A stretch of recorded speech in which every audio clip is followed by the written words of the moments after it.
تدرين شنو ودي؟ ودي أكون أم. تمنيت هالشي مثلك وعشت الفرحة، بس بعدين فقدتها. إيش كثر صار لك مو شايفة بنتك؟ رح يصيروا 2 تقريبا. سنة لما كنت بلبنان وبعدها عني، وسنة لما رجعت على الكويت.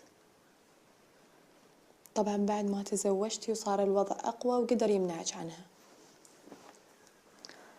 بقينا مع بعض بس 8 شهور، بعدين هربت. بليلة قررت غير كل حياتي، رتبت أموري ورجعت على بلدي. تدرين عاد؟ حياتك هذه كلها فيلم. كل قصصنا أفلام. يا رب تأخر الوقت وعذاري تبي تمشي وسهر للحين ما بالأكل. حتى فهد بعد ما إجا